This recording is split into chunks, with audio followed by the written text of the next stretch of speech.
कहा जाता है कि पति पत्नी का रिश्ता एक विश्वास पे टिका होता है।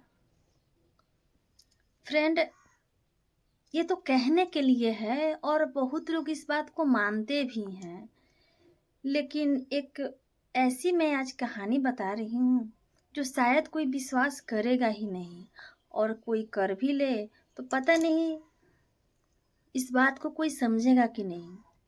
फ्रेंड, एक मेरी दोस्त है, रियल में वो मेरी दोस्त है।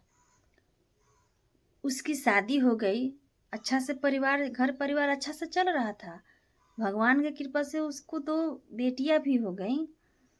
और कुछ साल गुजरने के बाद वह जो उसका पति होता है क्या करता है कि किसी और औरत के फेर में पड़ता है। लड़की नहीं कहेंगे उसको, औरत कहेंगे, क्योंकि वो भी शादीशुदा है, उसके भी 2 बच्चे हैं। उसके चक्कर में पड़ गया लड़का, और संजोग बस ऐसा नहीं कि पत्नी को छोड़ रहा है, बिल्कुल नहीं। उससे अच्छे से प्रेम करता है, उसके साथ भी अच्छा से ही रहता है, अच्छा बिहेवियर भी है उसका। लेकिन फिर भी पत्नी को धोखा देकर किसी और महिला के चक्कर में पड़ जाता है और उसको लेकर भाग जाता है। संजोग बस पकड़ाया, पिटाया, हड्डी फटी टोटी, लेकिन सुधरा नहीं। लड़का बार बार भागता है, बार बार भागता है। वह लड़का कभी यह नहीं सोचता है कि जो उसके भरोसे से घर में बैठी है, अगर वह गलती वह औरत करती, वह लड़की करती, तो क्या वो उसको अपनाता या समाज उसको स्वीकार करता? नहीं करता।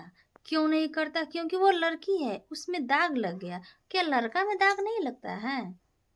मैं इन समाज से पूछती हूँ कि लड़का अगर गलती कर रहा है तो उसके साथ क्या सजा मिलनी चाहिए, उसको क्या सजा दी जाएगी?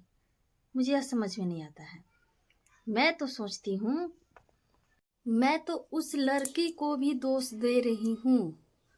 क्यों उसके ऊपर आश्रित हुई? जब वो पहली गलती किया तो उसी समय उसको सजा क्यों नहीं दी? तुम तो सोचोगी तब भी तुमको सजा देगा। यदि गलती से गलती भी कर लेती है, सोच भी लेती हो कि मैं इस तरह कर लूं, किसी से बात कर लूं, तभी वो लड़का तुमको सजा देगा। लेकिन तुमने बार बार उसको मौका देकर सबसे बड़ी गलती की है।